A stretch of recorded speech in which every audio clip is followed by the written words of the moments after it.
Hello friends, good evening. तो आइए चलते हैं अपने नेक्स्ट टॉपिक की तरफ, जिसका नाम है फाइनल अकाउंट्स विद एडजस्टमेंट्स। देखिए, ये टॉपिक स्टार्ट करने से पहले हम ये समझ लें कि हम एडजस्टमेंट्स करते क्यों हैं। देखिए, हम एडजस्टमेंट्स किस लिए करते हैं, ताकि हम एक्रूल कंसेप्ट के बेस पर उस ईयर का सही प्रॉफिट या लॉस कैलकुलेट कर सकें, ताकि हम वहाँ उस ईयर की सही फाइनेंशियल कंडीशन हमें पता चल सके, सही फाइनेंशियल पोजीशन उस ईयर की हमें पता चल सके। और ये सब किस लिए करते हैं, कौन से कंसेप्ट के बेस पर, अक्रूल कंसेप्ट के बेस पर, जो क्या कहता है कि एक साल का जितना भी इनकम एक्सपेंस है वो आप उसी साल दिखाओ, चाहे आपने एक्सपेंस पे कर दिया हो चाहे नहीं। ठीक है। देखिए, जितने भी फाइनल अकाउंट्स में हम यहाँ एडजस्टमेंट एंट्रीज करते हैं, मैचिंग कंसेप्ट के बेस पर ही करते हैं। मैंने अपनी पिछली वीडियोस में इन कंसेप्ट्स को डिटेल में एक्सप्लेन किया है, आप चाहें तो वहाँ से इन कंसेप्ट्स को पढ़ सकते हैं। देखिए, अब करते हैं आगे एडजस्टमेंट्स। देखिए, adjustment, types of adjustments. Adjustment बहुत सारे टाइप की होती है। जैसे हम तो डायरेक्ट पढ़ लेते हैं, आउटस्टैंडिंग है, prepaid, accrued, unaccrued, provisions, closing stock.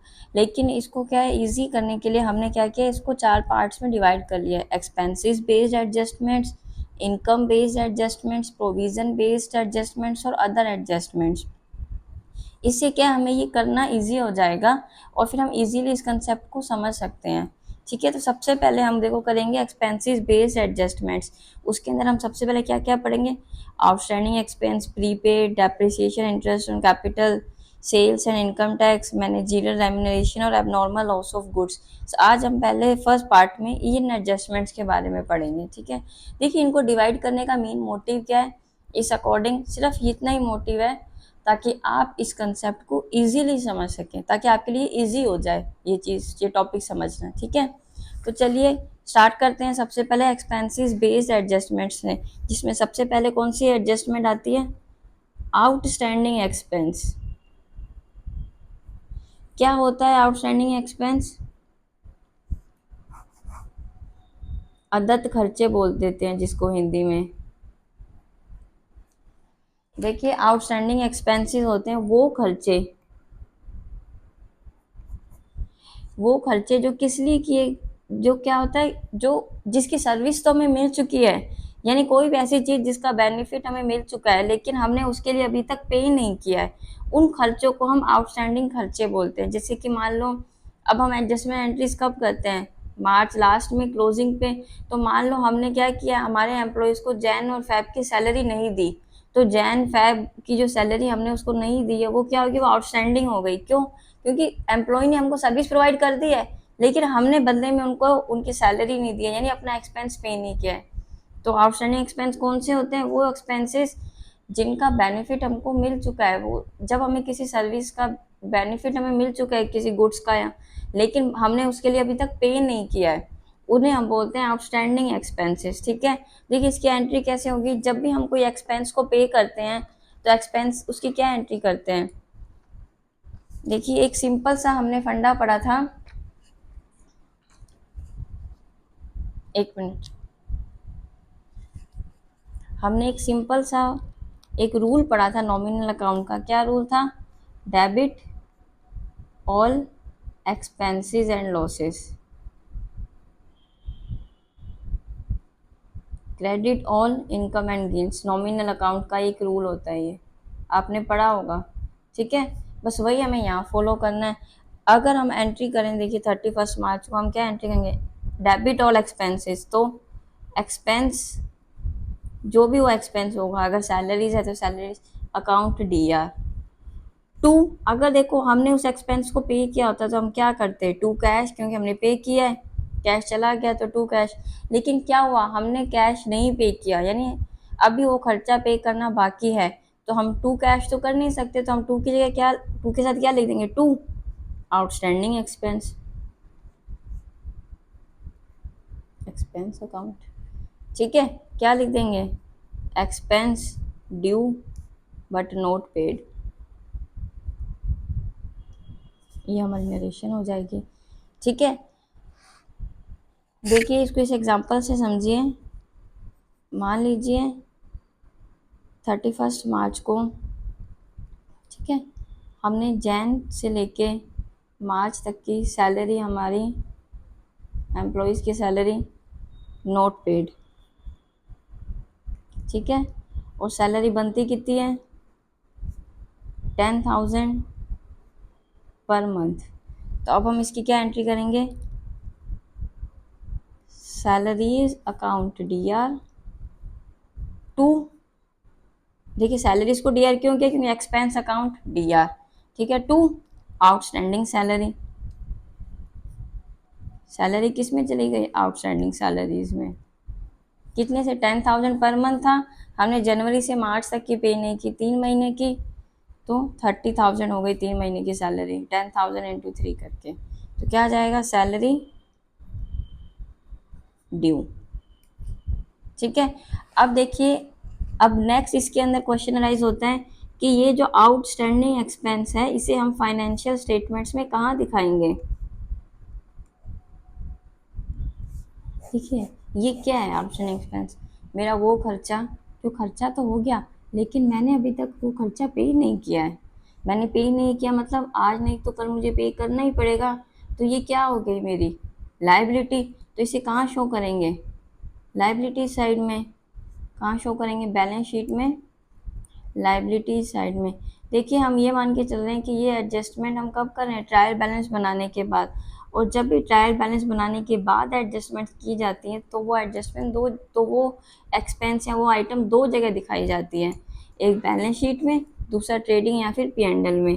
तो देखिए अब खर्चे, ये जो एक्सपेंसेस हैं ये क्या है हमारा इनडायरेक्ट एक्सपेंस है, तो इसको हम कहाँ दिखाएंगे, खर्चे सारे कहाँ जाते हैं, P&L में। P&L में कहाँ दिखाएंगे, डेबिट साइड में। डेबिट साइड में कैसे दिखाएंगे, देखिए जैसे मान लीजिए ये हमारा P&L अकाउंट है, हम ऊपर वाले एग्जांपल को ही लेकर चलते हैं। जैसे हम कैसे दिखाएंगे, 2 सैलरीज हमारी ऑलरेडी जितनी बनती हैं उसके अंदर हम क्या कर देंगे, देखिए ऐड करेंगे, ऐड आउटस्टैंडिंग सैलरी, जितनी भी हमारी बनती है वो ऐड करके हम यहाँ बाहर टोटल सैलरी दिखाएंगे P&L में, ठीक है। यानी कहाँ दिखानी है, दो जगह, एक तो बैलेंस शीट में लायबिलिटी साइड क्योंकि हमारी लायबिलिटी हमें पे करनी पड़ेगी, और कहाँ दिखाएंगे, P&L के डेबिट साइड में ऐड करके दिखाएंगे उस एक्सपेंस में, ठीक है। अब चलते हैं हमारा नेक्स्ट,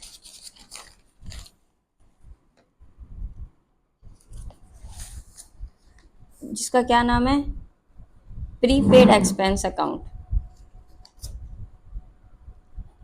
प्रीपेड एक्सपेंस कौन सा होता है, कौन से खर्चे, देखिए वे खर्चे, वो एक्सपेंस जिसके लिए मैंने पहले पे कर दिया लेकिन उसका बेनिफिट अभी मुझे नहीं मिला है। मान लीजिए मैंने क्या किया, इंश्योरेंस प्रीमियम मैं पहले ही सारे साल का पे कर दिया, ठीक है, लेकिन मेरी बुक्स कब क्लोज हो जाती हैं, 31 मार्च को। तो मार्च के बाद वाला जितना भी सारा एक्सपेंस हो गया वो मेरा क्या हो गया, प्रीपेड, ठीक है। अब देखिए इसके हम क्या एंट्री करेंगे, देखो ये एक्सपेंस मैंने पहले पे कर दिया है, इसकी क्या है, देखो एडजस्टमेंट एंट्री मैं आपको बाद में बताऊंगी, पहले हम करते हैं एक्सपेंस को पे करने की एंट्री।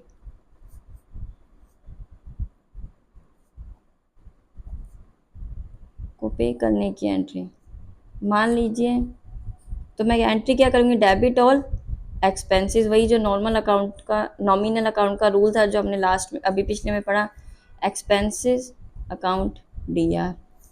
2 मैंने वो एक्सपेंस पे किया तो 2 कैश अकाउंट, क्या आ जाएगा, एक्सपेंस पेड, ठीक है।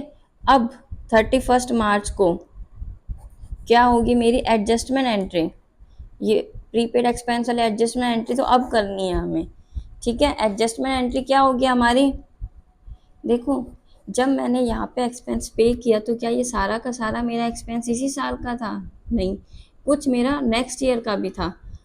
चलिए इसको एक एग्जांपल से समझते हैं, फिर मैं आपको एडजस्टमेंट एंट्री करके बताऊंगी। इसके लिए पहले एक एग्जांपल ले लेते हैं। मान लीजिए कि 1 को मैंने इंश्योरेंस प्रीमियम पे किया, इंश्योरेंस प्रीमियम पे किया, कितना 12,000 रुपीज़, ठीक है।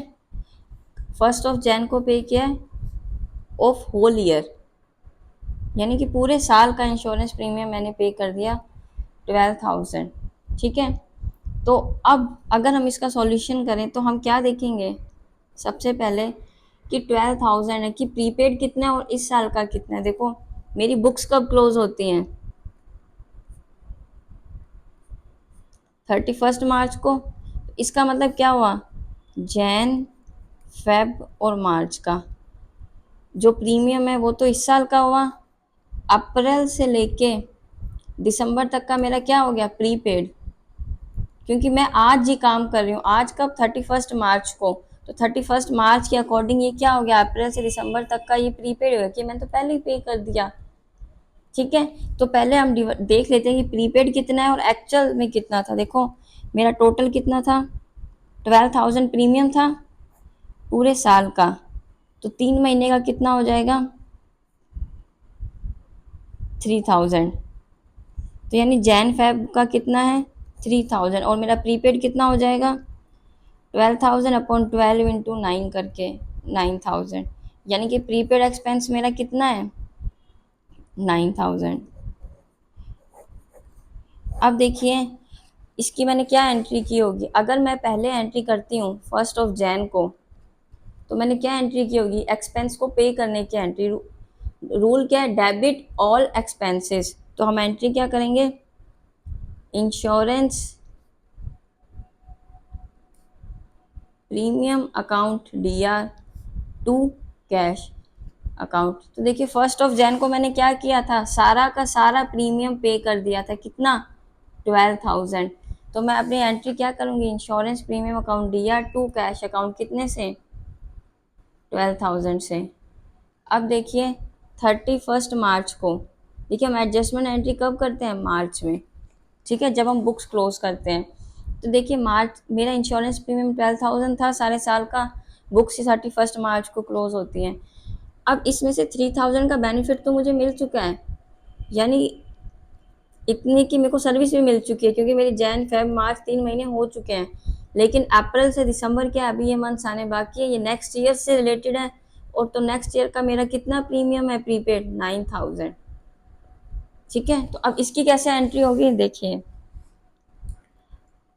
प्रीमियम कितना था, 12,000, इसमें से 9,000 क्या है, अगले साल का है। इसका मतलब क्या है, जो 9,000 अगले साल का है, तो इसका मतलब मैंने प्रीमियम अकाउंट ज़्यादा दिखा रखा है 12,000 से। इस साल 9,000 तो अगले साल का, इस साल का है ही नहीं, तो ज़्यादा दिखा रखा है, तो ये डेबिट है। तो मैं जितना ज़्यादा दिखा रखा है उससे क्या कर दूंगी, इस अकाउंट को क्रेडिट कर दूंगी, ताकि इसका इफेक्ट ख़त्म हो जाए। तो टू इंश्योरेंस प्रीमियम अकाउंट, कितने से, 9,000 से, कि 9,000 से यहाँ 12,000 था, 9,000 से ज़्यादा दिखा रखा है, क्योंकि इस साल का तो 3,000 बनता था, तो 9,000 से मैंने अकाउंट को क्रेडिट कर दिया, ताकि वो इफ़ेक्ट ख़त्म हो जाए 9,000 का, ठीक है, और सिर्फ 3,000 का ही रहे इफेक्ट, इसलिए।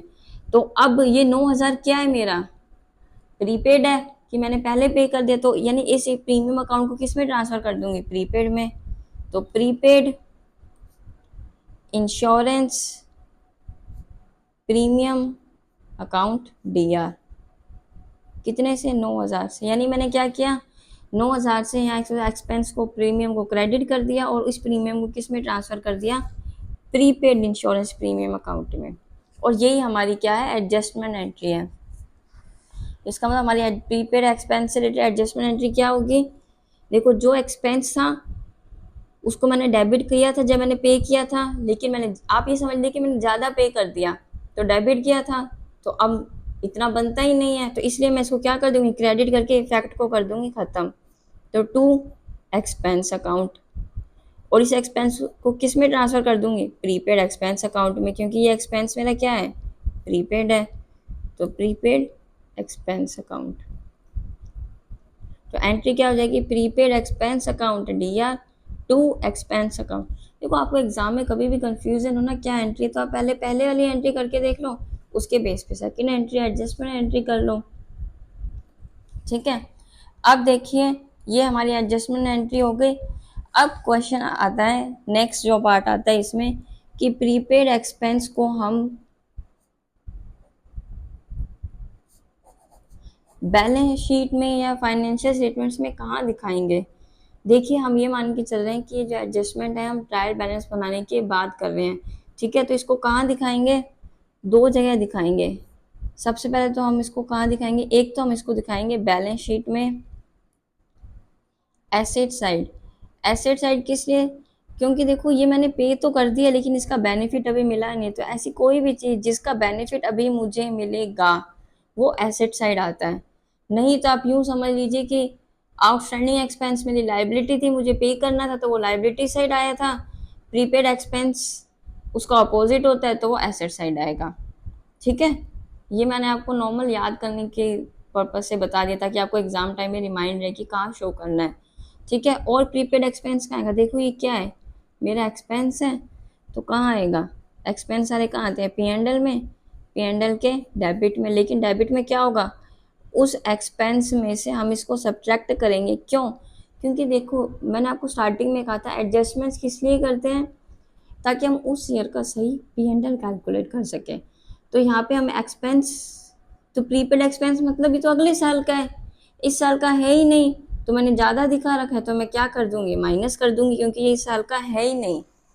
देखो कैसे शो करेंगे हम पी एंड एल अकाउंट में, जैसे इंश्योरेंस प्रीमियम का ही ले लेते हैं, टू इंश्योरेंस प्रीमियम अकाउंट, ऊपर वाला एग्जाम्पल ही ले लेते हैं, जैसे 12,000 है तो इसमें से हम क्या लेस कर देंगे, लेस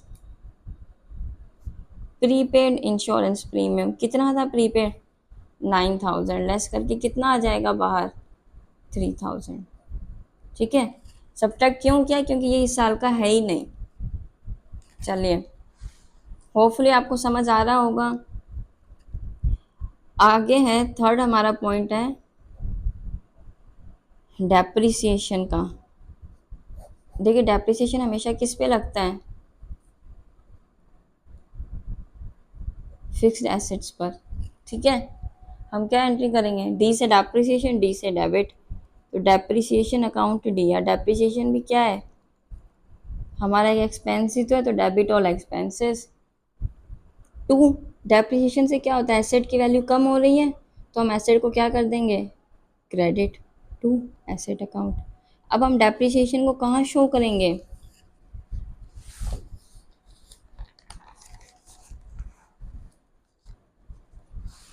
कहाँ शो करेंगे, देखिए डेप्रिसिएशन को, ये हमारा एक्सपेंस है तो हम कहाँ शो करेंगे, पी एंड एल के डेबिट में।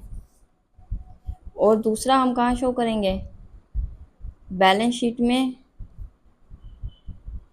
उस पर्टिकुलर एसेट की वैल्यू में से डेप्रिसिएशन को सब्ट्रैक्ट करके फिर हम वो बाहर उस एसेट की वैल्यू दिखाएंगे, ठीक है। अब फोर्थ नंबर पे हमारा आता है interest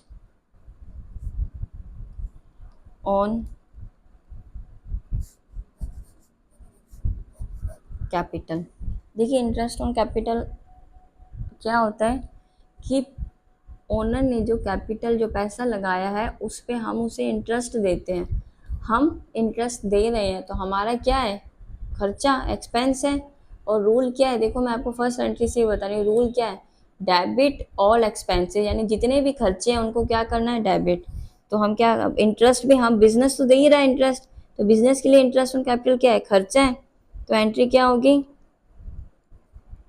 interest on capital account D R to. और इंटरेस्ट से क्या हो रहा है, उसकी कैपिटल इंक्रीज हो रही है तो टू कैपिटल अकाउंट। देखिए एसेट को जब क्रेडिट किया जाता है तो वो कम होती है, लेकिन लाइबिलिटीज या कैपिटल को जब क्रेडिट करते हैं तो वो बढ़ती है, तो टू कैपिटल अकाउंट, ठीक है। चलिए अब इंटरेस्ट ऑन कैपिटल कहाँ शो होगा,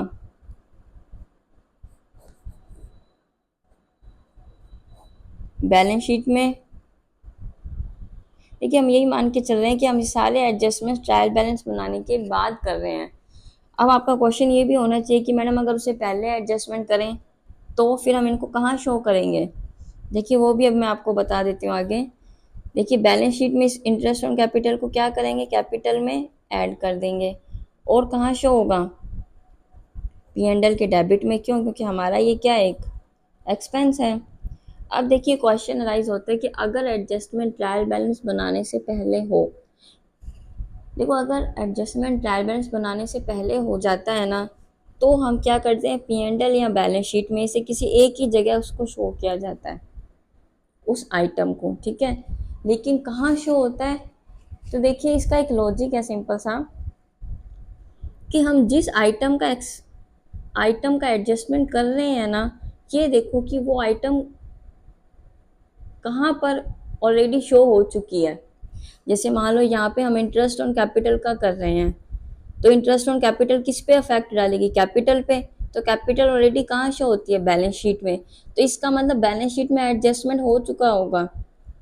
यानी जब हमने ट्रायल बैलेंस में कैपिटल शो की तो एडजस्टेड कैपिटल ही शो की है। तो इसका मतलब इंटरेस्ट ऑन कैपिटल सिर्फ एक जगह आएगा, और वो एक जगह कौन सी होगी, पी एंड एल। कहने का मतलब कि अगर ट्रायल बैलेंस ऑलरेडी एडजस्टेड है ना, आप उससे पहले ही आपने सारी एडजस्टमेंट्स कर दी हैं ट्रायल बैलेंस बनाने से पहले ही, तो फिर ये सारी आइटम्स एक ही जगह शो होती हैं, ठीक है। अब जैसे मान लीजिए डेप्रिसिएशन है, डेप्रिसिएशन किस पे लगता है, एसेट पे। तो वो एसेट हम कहाँ शो करते हैं, बैलेंस शीट में। तो इसका मतलब वो डेप्रिसिएशन को अब हम सिर्फ कहाँ दिखाएंगे, पी एंड एल में, बैलेंस शीट में नहीं दिखाएंगे, क्योंकि वो एसेट में ऑलरेडी उसका एडजस्टमेंट हो चुका होगा डेप्रिसिएशन का। इसी तरीके से हमारे प्रीपेड एक्सपेंस है, देखो प्रीपेड एक्सपेंस कहाँ पे शो होगा, एक जगह अगर शो करना हो तो देखो कोई भी एक्सपेंस है वो कहाँ आता है, पी एंड एल में। तो इसका मतलब जो प्रीपेड एक्सपेंस है वो पी एंड एल में तो ऑलरेडी एडजस्टमेंट हो चुका होगा उसका। अगर वो एक जगह हमें सिर्फ शो करना है तो वो कौन सी होगी, बैलेंस शीट। ऐसे ही देखिए आउटस्टैंडिंग एक्सपेंस है, एक्सपेंस कहाँ आता है, पी एंड एल में। तो अगर हमें एक ही जगह शो करना है, यानी एडजस्टमेंट ट्रायल बैलेंस बनाने से पहले ही शो हो चुकी है, तो इसका मतलब हम एक जगह कौन सा शो करेंगे उस एक्सपेंस को, बैलेंस शीट में। क्यों? क्योंकि पी एंड एल में ऑलरेडी उस एक्सपेंस का जब एडजस्टमेंट हुआ होगा। देखिए इसका मतलब ये है कि ट्रायल बैलेंस में ऑलरेडी उस एक्सपेंस का एडजस्टमेंट हो चुका है, तो पी एंड एल में हमें कुछ शो करने की ज़रूरत नहीं है, फिर हम सीधा बैलेंस शीट में ही शो करेंगे एक जगह, ठीक है।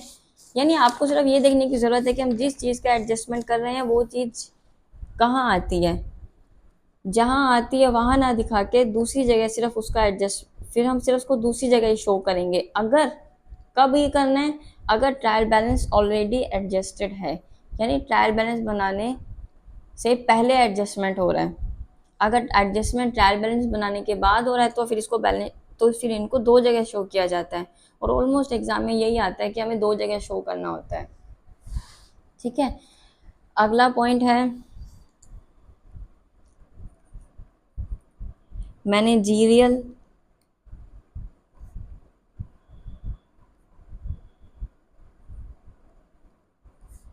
रेम्यूनरेशन। इसको कैसे शो करेंगे, देखिए ये सिंपल है, आउटस्टैंडिंग एक्सपेंस की तरह। रेम्यूनरेशन क्या, मेरा एक्सपेंस है जो मुझे क्या करना है, अभी मैनेजर को देना है, तो वही डेबिट ऑल एक्सपेंसेस। तो फिर मैनेजीरियल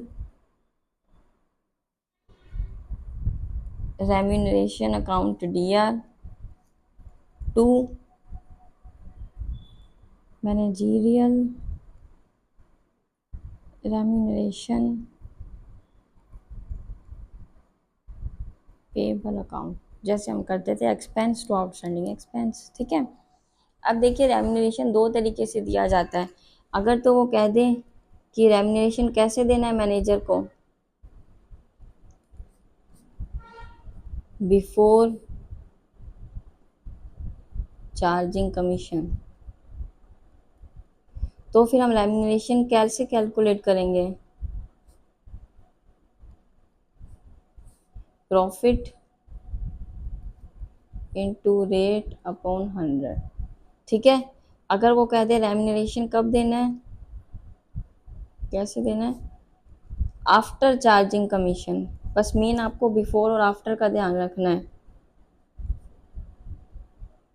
तो फिर रेम्यूनरेशन कैसे निकलेगा, उसका फॉर्मूला क्या हो जाएगा, profit into rate upon 100 plus rate. ठीक है, अब हमारा नेक्स्ट है point abnormal loss of goods. और हम मैनेजरियल रेम्यूनरेशन को कहाँ शो करेंगे? वैसे ही जैसे आउटस्टैंडिंग एक्सपेंस को शो करते हैं, लाइव बैलेंस शीट में लाइबिलिटी साइड और P&L में रेम्यूनरेशन के अंदर ऐड करके दिखा देंगे। ठीक है, अब abnormal loss of goods, abnormal loss of goods कहाँ आएगा? देखिए क्या होता है, यानी वो गुड्स, यानी जब हमें कोई ऐसा अचानक से माल का नुकसान हो जाए जो हमने सोचा नहीं था। ठीक है, अब इसमें दो केस आते हैं, कई बार हमने इंश्योरेंस से प्रीमियम, इंश्योरेंस बीमा करवा रखा होता है, कई बार नहीं करवा रखा होता, या फिर कई बार हमें बीमा मिलता है यानी इंश्योरेंस कंपनी क्लेम एक्सेप्ट कर लेती है, कई बार नहीं करती। तो मान लीजिए फर्स्ट इसमें हम करते हैं if insurance company not accepted the claim, कि उसने क्लेम एक्सेप्ट ही नहीं किया, तो हम क्या एंट्री करेंगे? देखिए हमें सिंपल एंट्री करनी है, डेबिट ऑल एक्सपेंसेस, ये क्या हमारा नुकसान है, तो बस फिर लॉस बाय कैसे भी हो, फायर, थेफ्ट, सुनामी, जो भी आ जाए। ठीक है, account DR to purchase account. क्यों? क्योंकि वो ये गुड्स मैंने सेल थोड़ी किए थे, मैं खरीद के लाई थी। अब गुड्स खराब हो गए यानी जितनी मेरी परचेज थी वो इतने से कम हो गई, तो मैं ये दिखा दूंगी। ठीक है, अगर इंश्योरेंस कंपनी ने क्लेम एक्सेप्ट कर लिया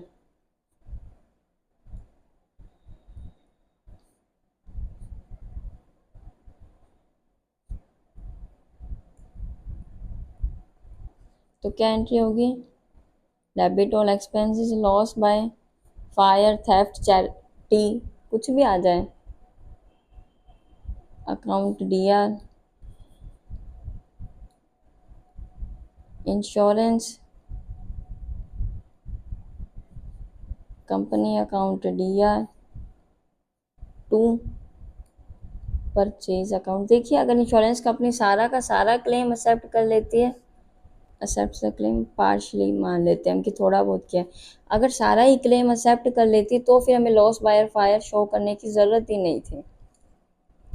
कहने का क्या मतलब है, अगर तो अब इसमें हम क्या करेंगे, जितना नुकसान, टोटल जितना नुकसान हुआ इसमें आ जाएगा, इंश्योरेंस कंपनी ने जितना एक्सेप्ट किया वो इसमें आ जाएगा, जितना इंश्योरेंस कंपनी ने एक्सेप्ट नहीं किया वो हमारा लॉस है, वो इसमें आ जाएगा। ठीक है, अब अगर हम क्या है इसको शो कैसे करेंगे, तो देखिए चलो एक थर्ड केस और कर लेते हैं कि अगर if insurance company accepts the full claim, पूरा का पूरा ही क्लेम उसने एक्सेप्ट कर लिया, कोई नुकसान हुआ ही नहीं फिर तो हमें, तो हम एंट्री क्या कर देंगे?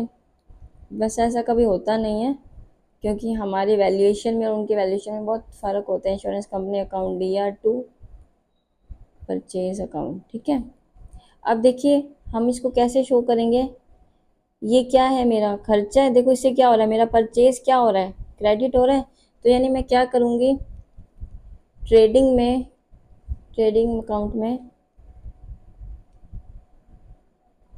परचेज में से सब्ट्रैक्ट कर दूंगी जितना मुझे लॉस हुआ है। ठीक है, और लॉस बाय फायर को कहाँ दिखाऊंगी? P&L के डेबिट में। ठीक है, होपफुली आपको ये क्लास समझ आई होगी, अगर आपको अच्छी लगे तो आप वीडियो को लाइक करें और चैनल को सब्सक्राइब करें। हम आगे और भी बहुत से टॉपिक्स करेंगे और इसका नेक्स्ट पार्ट हम अगली वीडियो में करेंगे। Thank you.